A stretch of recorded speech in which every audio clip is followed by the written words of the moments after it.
Jelajahi cara baru mendapatkan informasi. Download Metro TV Extend sekarang. Pemirsa, kami lanjutkan perbincangan malam hari ini masih dengan Bang Andre Rosiade, kemudian ada Mas Hanan dan juga Mas Dave. Saya ke Bang Andre. Memang kalau kita soal cawapres, Mas Andre, seperti yang sudah tadi Anda sampaikan, ini harus musyawarah antar partai politik pengusung Pak Prabowo Subianto sebagai baca pres. Tetapi yang berpasangan nanti ini kan Pak Prabowo-nya ya, Bang Andre. Nah, setahu Anda, Pak Prabowo ini lebih sreg bacawa presnya itu berlatar belakang langsung dengan kultural Nahdliyin atau dengan figur yang sudah disodorkan oleh para partai pengusung sampai dengan saat ini, Bang Andre? Ya, terus terang saya belum tahu ya siapa cawapresnya Pak Prabowo, karena sekali lagi yang tadi disampaikan oleh Dev tadi bahwa kami sudah sepakat bahwa pengambilan keputusan calon wakil presiden Pak Prabowo akan dilakukan dengan cara musyawarah untuk mufakat sesuai dengan kearifan bangsa Indonesia. Nanti para ketua umum, mulai ketua umum Gerindra, Golkar, PAN, ya, lalu ada Partai Bulan Bintang, Gelora, dan partai-partai lain insya Allah akan bergabung bersama kami gitu loh. Termasuk siapa tahu PKB pada saatnya nanti bisa kembali ke Gerindra, itu akan berdiskusi musyawarah untuk mufakat. Nanti cawapres yang terpilih merupakan cawapres hasil persetujuan dari seluruh partai-partai politik yang ada. Jadi tunggu saja ya, apakah nanti representasi Nahdlatul Ulama atau siapapun yang terpilih, tentu hasil musyawarah untuk mufakat sesuai dengan kearifan bangsa Indonesia. Seperti itu, Reno. Oke. Tapi begini Bang Andre, kalau dulu KKIR sejak 13 Agustus 2022, 1 tahun 19 hari berjalan hanya dengan PKB saja, masih belum menemukan ini musyawarahnya. Apalagi sekarang lebih dengan banyak partai. Dengan waktu 5 bulan tersisa menuju Februari 2024, Anda yakin bisa menemukan figur bacawa pres itu? Ya, tentu pada saat yang tepat dan momentum yang pas, insya Allah. Karena kami punya keyakinan seluruh ketua umum partai yang bergabung dalam koalisi Indonesia Maju ini adalah ketua umum yang berjiwa merah putih dan selalu mengedepankan kepentingan bangsa dan negara. Insya Allah dengan musyawarah dan mufakat di waktu yang tepat dan momentum yang pas, insya Allah kami akan mengambil keputusan cawapres yang bisa membantu kemenangan Pak Prabowo dan juga bisa membantu bekerja sama dengan Pak Prabowo dalam rangka melanjutkan kepemimpinan Pak Jokowi sebelumnya. Karena Pak Prabowo merupakan keberlanjutan pemerintahan Pak Jokowi sebelumnya. Seperti itu. Baik, saya ke Mas Dave. Tadi Anda katakan yang poin pertama kan Golkar ingin menang ya. Baru yang kedua adalah mendorong kadernya. Berarti top prioritasnya adalah untuk menang. Tadi begini, seperti tadi perhitungannya Mas Hanan, salah satu yang penting adalah bagaimana kalangan Nahdliyin atau figur Nahdliyin ini dijadikan simbol pendamping Pak Prabowo. Artinya ada konsekuensi terburuk, mungkin wakil Prabowo ini bukan dari Partai Golkar begitu. Nah, Partai Golkar sudah siap dengan konsekuensi itu, Mas Dev? Ya gini, walaupun pemilu itu masih sekitar 4,5 sampai 5 bulan lagi, akan tapi pendaftarannya itu kan pada tanggal 10 Oktober ya. 10 sampai 16 Oktober itu adalah tenggang waktu untuk pendaftaran. Jadi hanya kira-kira kurang lebih sekitar 2 bulan lagi. Ya, jadi sebelum kita melangkah ke sana, pasti kan sudah ada komunikasi yang intens antara ketua umum ini. Jadi tidak mungkin kita itu kalau kita sudah memutuskan calon, kita secara tergesa-gesa dan juga secara mendadak. Tadi seperti saya tegaskan lagi, jadi pasti siapapun yang dipilih dan ditentukan itu sudah berdasarkan kesepakatan kebersamaan bersama-sama untuk kita meraih kemenangan. Ya tentu kita sekarang pasti menginginkan masing-masing ya. Nah, kan tapi pada ujungnya ketika kita sudah sepakat, nah ya berarti nama itulah yang kita sepakati dan itu yang harus kita perjuangkan hingga memperoleh kemenangan yang mutlak.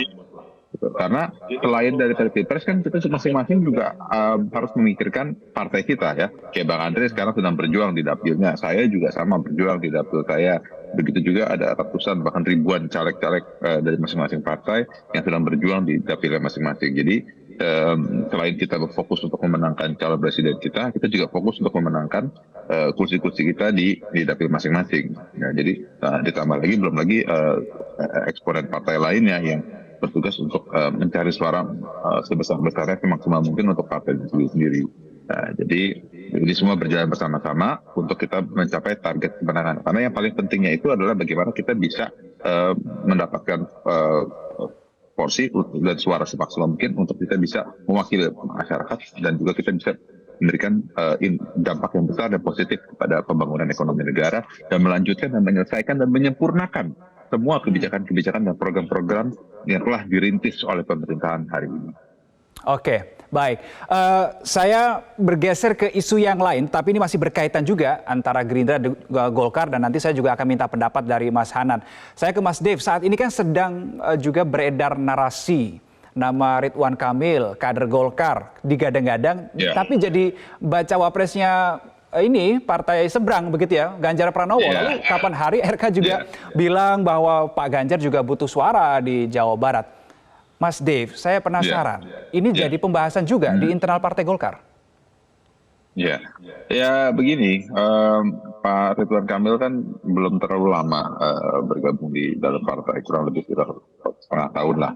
Dan selama ini beliau juga selama menjabat sebagai wali kota, selama menjabat sebagai gubernur, telah memberikan dampak yang luar biasa kepada pembangunan ekonomi masyarakat Jawa Barat dan juga kota Bandung ketika menjabat sebagai wali kota. Nah, keberhasilan beliau ini harus dikapitalisasi oleh Partai Golkar. Keberhasilan beliau ini harus dieksploitasi bahwa beginilah contoh-contoh pembangunan yang telah berhasil dirintis dan dimulai oleh kader Partai Golkar. Nah, itu saja yang kita bisa dorong. Nah, kalau bicara masalah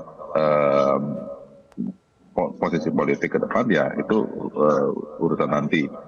Dan kalau itu ya harus ditanyakan langsung ke beliau dan juga ke Pak Erlangga. Kenapa? Karena saat ini yang dapat saya sampaikan, dapat saya tegaskan dan katakan bahwa sikap politik Partai Golkar adalah di dalam koalisi Indonesia Maju dan juga mendukung Pak Prabowo selaku presiden kita yang akan datang.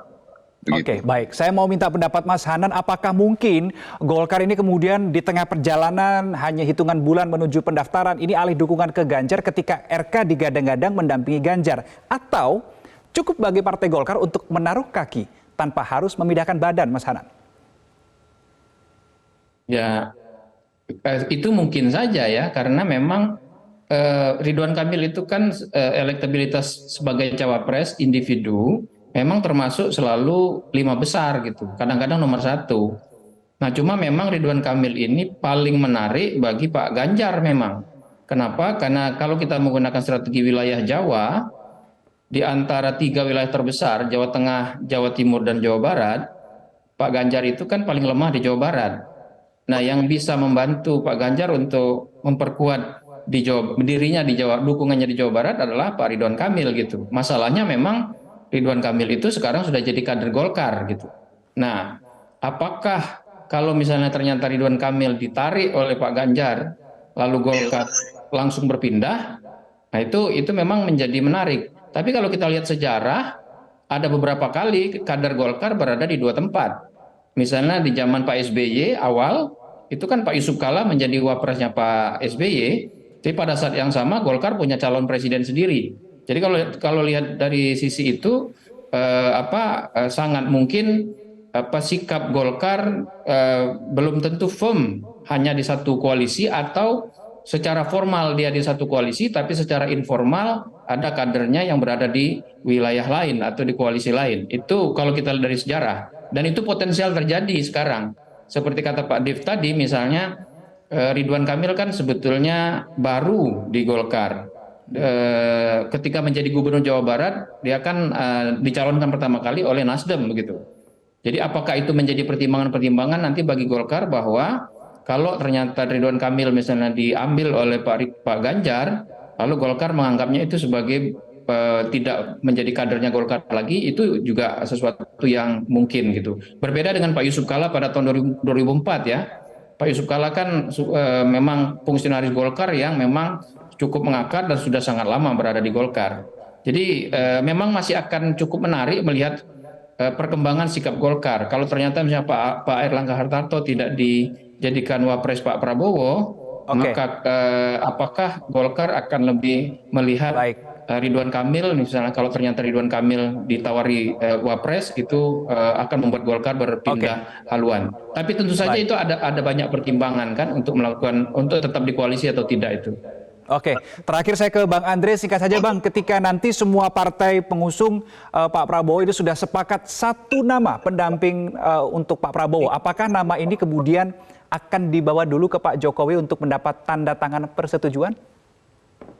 Nah, sekali lagi tentu kewenangan memutuskan itu seperti yang disampaikan Presiden Jokowi adalah kewenangan para ketua umum partai. Tentu Pak Jokowi sesuai yang disampaikan beliau tidak cawe-cawe dalam penentuan cawapresnya Pak Prabowo.